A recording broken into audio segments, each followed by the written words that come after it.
औज़ुबिल्लाहिमिनश्शैतानिर्रजीम बिस्मिल्लाहिर्रहमानिर्रहीम अस्सलामु अलैकुम to my viewer lesson number 10 के साथ और एक ज़बरदस्ती वीडियो के साथ आपकी खिदमत में हाजिर हूँ।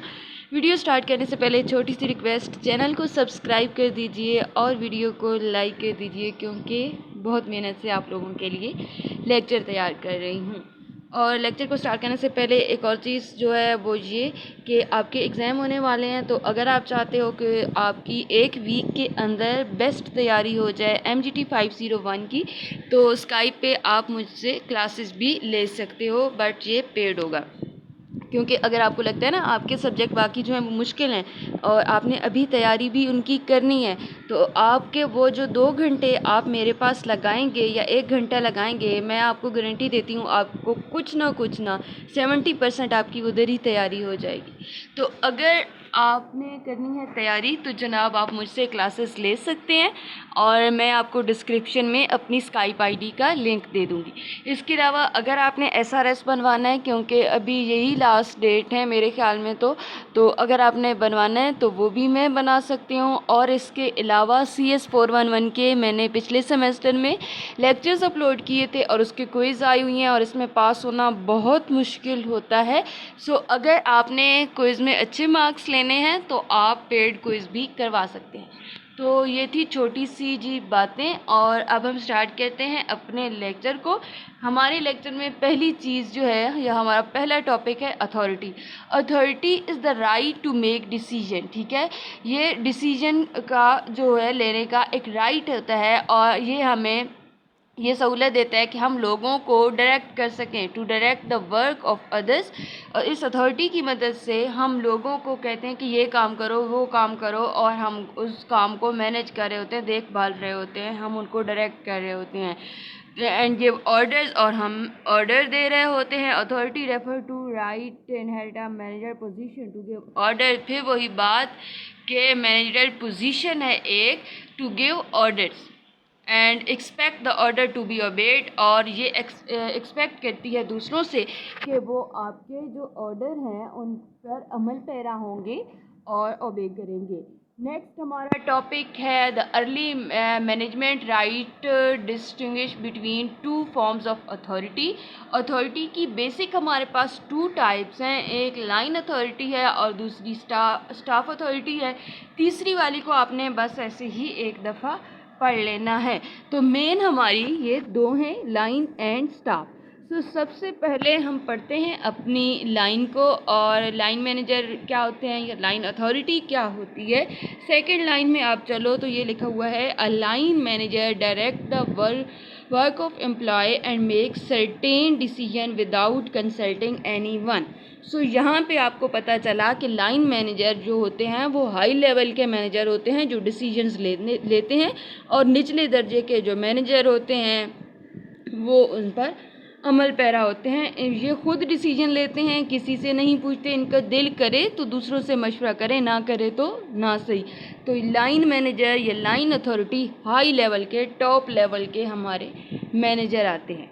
नेक्स्ट हमारा आता है जनाब स्टाफ मैनेजर। और स्टाफ मैनेजर क्या होते हैं, ये क्या कर रहे होते हैं कि ये जब हमारे पास बड़ी ऑर्गेनाइजेशन हो जाती हैं, ऑर्गेनाइजेशन बड़ी हो गई और वहाँ पे हमारी कम्प्लेक्सिटी ज़्यादा हो गई, तो जो हमारा लाइन मैनेजर था जो लोगों को ऑथराइज़ कर रहा था, डायरेक्ट कर रहा था, डिसीजन ले रहा था, तो उसको थोड़ी बहुत डिफ़िकल्टीज़ पेश हुई। तो वही जो लाइन मैनेजर था, शुरू के अवाहिल दौर की बात कर रही हूँ, तो उन्होंने क्या किया कि उन्होंने स्टाफ मैनेजर रखे, और वो स्टाफ मैनेजर क्या करते थे, वो एडवाइसेस देते थे और उनके आगे जो काम होते थे उनको कंट्रोल करते थे और आकर बताते थे लाइन मैनेजर को कि हाँ जी ये हो रहा है, ये हो रहा है। ठीक है, इसके बाद आते हैं फंक्शनल कंट्रोल। मुख्तलिफ फंक्शन होते हैं तो उनकी एक्टिविटीज़ को आपस में रवाबित हो कोऑर्डिनेट करना है और उनको कंट्रोल करना है भी। ये बस एक दफ़ा पढ़ लेना है। ये है कि फंक्शनल कंट्रोल होता है मतलब मैनेजर जो होते हैं वो इस तरह से एक्ट करते हैं टॉप एग्जीक्यूटिव का या लाइन मैनेजर का, जैसे कि उनके एक बाजू हों, जैसे कि भाई हमारा होता है ना, इसी तरह। इसके बाद हमारे पास आते हैं जनाब लाइन वर्सेस स्टाफ अथॉरिटी। इनका डिफरेंस है। तो डिफरेंस में आप क्या करो कि लाइन मैनेजर में जो है और या लाइन हमारी स्टाफ अथॉरिटी है उसकी आप सेकंड लाइन पे चलो। यहाँ पे staff manager authorize to assist and advise line manager, वही बातें जो मैंने ऊपर बता दी। लाइन मैनेजर इन अकम्पलिशिंग, जो हमारे स्टाफ मैनेजर होते हैं वो हमारे लाइन मैनेजर को एडवाइसेस दे रहे होते हैं कि किस तरह से हमारे जो बेसिक गोल्स हैं वो अकम्पलिश हो रहे हैं। देन हमारे पास आता है, ये था ना हमारा डिफरेंस था लाइन मैनेजर और एचआरएम रिस्पॉन्सिबिलिटी, यानी जो लाइन मैनेजर होते हैं उनकी रिस्पॉन्सिबिलिटीज़ क्या होती हैं, ये ऊपर डिफरेंस था। इसके बाद आ रहा है उनकी responsibility. Most line managers are responsible for line function top to नीचे बॉटम तक और उससे नीचे तक के जो होते हैं हमारे पास उन वो जो फंक्शन होते हैं उनके वो रिस्पॉन्सिबल होते हैं। काम अच्छा हो रहा है बुरा हो रहा है ये सारा कुछ असल तो जो घर का जैसे कहते हैं ना जो फ़र्द होता है ना, तो उसकी बाहर बात हो रही होती है कि उसके घर में ये हुआ है, ये उसका घर ऐसा है, उसका घर ऐसा है। तो उसके घर के अंदर जो लोग ख़राबियाँ पैदा कर रहे हैं उनको तो कोई नहीं ना जान रहा होता, या कोई स्कूल है जिसमें ख़राबियाँ पैदा होती तो नाम तो बदनाम स्कूल का हो रहा होता है। इसी तरह जितने काम हो रहे होते हैं उन सारों की रिस्पॉन्सिबिलिटी लाइन मैनेजर के कंधों पर होती है, ठीक है, क्योंकि सारा कुछ उससे पूछ कर ही हो रहा होता है ना। तो कोई ख़राबी हुई तो भी उसी की ज़िम्मा गई। Coordinative function and some staff function, ये सारे जो हैं ये काम लाइन मैनेजर के ज़िम्मे आते हैं। अब हम चलते हैं अपने अगले टॉपिक की जानिब और ये है corporative line and staff HR management, कि इनके दरमियान में कोऑर्डिनेशन होती है। हमारा जो एचआर मैनेजमेंट है वो भी हमारे पास ह्यूमन रिसोर्स मैनेजमेंट वो हमारे पास स्टाफ में आता है और वो हमारे लाइन मैनेजर को सारी चीज़ें बता रहा होता है। इसके बाद आता है लाइन मैनेजर और इनकी रिस्पॉन्सिबिलिटीज़। यहाँ पे एक चीज़ अगर हम ज़हन में बिठा लें हमें पता चल जाएगा लाइन मैनेजर क्या होते हैं। They are always someone boss. जो हमारे पास हमारे लाइन मैनेजर होते हैं वो हमेशा किसी के बॉस होते हैं। वो ये नहीं होता कि उन्होंने किसी और की बात मानी है, बल्कि उन्होंने सिर्फ ऑर्डर देना होता है।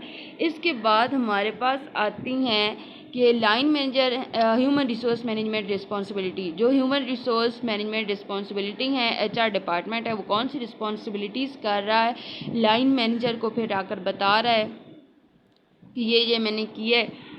तो प्लेसमेंट ओरिएंटेशन, अगर हमारे पास जो है वीक हैं कुछ एम्प्लॉयज़ तो उनके लिए ट्रेनिंग का प्रोग्राम, ये सारी सजेशन जो हैं ये सारा कुछ जो है ह्यूमन रिसोर्स मैनेजमेंट वाले जो हैं वो कर रहे होते हैं, स्टाफ मैनेजर यानी कर रहे होते हैं और लाइन मैनेजर को जाकर बता रहे होते हैं, ठीक है। इसके बाद improving job performance, gaining creative corporation, interpreting policies and procedure, यानी क्योंकि वो सारा कुछ देख रहे होते हैं ना ह्यूमन रिसोर्स मैनेजमेंट वाले, तो अगर कहीं पे उनको लगता है कि पॉलिसी सही नहीं है तो वो जाकर लाइन मैनेजर्स वालों को बताते हैं, मैनेजर को, बड़े मैनेजर को बताते हैं कि ये इस तरह से अगर हम इनमें चेंजेस लाएं तो ये हो सकता है वो हो सकता है। तो ऊपर हमने पहले भी बताया कि ये एडवाइसेस दे रहे होते हैं लाइन मैनेजर को। Controlling labour cost, developing employees abilities, creating and maintaining departmental morale और protecting employees health and physical condition, ये सारा कुछ हो रहा है। ये दोनों मिलकर कर रहे हैं, आपस में मशवरा कर रहे हैं और फिर एक्शंस ले रहे हैं।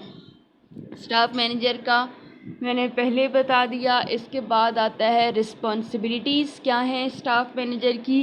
Staff manager assist and advise line manager, फिर वही बात, in accomplishing goal they do however need to work in partnership with each other to be successful. हमेशा स्टाफ मैनेजर और लाइन मैनेजर मिलकर काम करते हैं ताकि हमारे पास जो है अच्छे रिज़ल्ट आएँ और हम अच्छे जो हैं इक़दामात जो हैं वो अमल में ला सकें। इसके बाद हमारे पास है ह्यूमन रिसोर्स मैनेजर। तो इसमें हम पढ़ते हैं, कहाँ से पढ़ें, the human resource manager is primary, यहाँ से पढ़ते हैं। The human resource manager is primarily responsible. जो ह्यूमन रिसोर्स मैनेजर है वो रिस्पॉन्सिबल होता है किसके लिए, ये उसकी डेफिनेशन पढ़नी है ना हमने। Coordinating the management of human resources to help the organisation achieve its goal, के जो हमारे पास काम कर रहे होते हैं लोग, उनकी आपस में कोऑर्डिनेशन अच्छी हो। ह्यूमन को एज अ रिसोर्स अगर लेना है तो लोगों के दरमियान जो रवाबित हैं वो मजबूत होने चाहिए ताकि ऑर्गेनाइजेशन जो है वो अचीव करे अपने गोल्स को। तो ये काम होता है एचआर मैनेजर का। There is a share responsibility, इन दोनों के दरमियान शेयर रिस्पॉन्सिबिलिटी होती है, क्योंकि मैं पहले बता चुकी हूँ असल रिस्पॉन्सिबिलिटी लाइन मैनेजर की होती है, लेकिन वो अपना बोझ थोड़ा सा अपने कंधों से हटाने के लिए ह्यूमन रिसोर्स मैनेजर या स्टाफ मैनेजर जो हैं उनको लेते हैं। तो इनके दरमियान में शेयर रिस्पॉन्सिबिलिटी होती है। इसके बाद हमारा लास्ट टॉपिक, और हमारे लास्ट टॉपिक में जनाब है डिफरेंस। डिफरेंस है 3 चीज़ों का। एचआर एग्जेक्टिव क्या होते हैं, एचआर जनरलिस्ट क्या होते हैं, और एचआर स्पेशलिस्ट क्या होते हैं। अच्छे से कर लेना है, आपका शॉर्ट क्वेश्चन आ सकता है।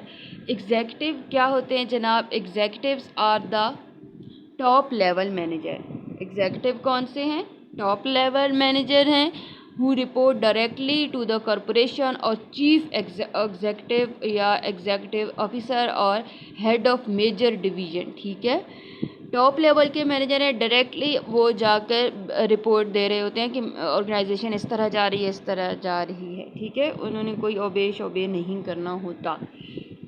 नेक्स्ट हमारे पास आता है एचआर जनरलिस्ट। यहाँ से पढ़ते हैं the journalist is involve in several or all of human resource management function. जो ह्यूमन रिसोर्स मैनेजमेंट फंक्शन है उनमें जर्नलिस्ट जो होते हैं वो इन्वॉल्व होते हैं। इसके बाद हमारे पास आते हैं एचआर स्पेशलिस्ट। स्पेशलिस्ट में be a human resource executive और मैनेजर और non manager who typically is concern with one of the functional areas of human resource management. ठीक है, इनका ताल्लुक फंक्शनल एरिया से होता है। उम्मीद करती हूँ आपको लेक्चर समझ आ गया होगा, और मिलेंगे नेक्स्ट लेक्चर में। क्योंकि मैं रोज़ का एक दे रही हूँ तो मे भी आपकी तैयारी जो है वो लेट हो जाए। अगर आपको अच्छे से और जल्दी तैयारी करनी है तो आप मुझसे लाइव क्लासेस ले सकते हो, और आपके 23 लेक्चर आपको विद इन अ वीक हर रोज़ के 2 घंटों में कवर करवा दिए जाएंगे अगर अच्छी तैयारी करनी है तो। एमजीटी कोई इजी सब्जेक्ट नहीं है, बहुत मुश्किल है। क्लासेस लो ना लो आपकी मर्ज़ी, लेकिन ये ज़रूर कहूँगी कि अपनी तैयारी बहुत अच्छे से करना। मिलेंगे अगले लेक्चर में, इजाज़त दीजिए, अल्लाह हाफ़िज़।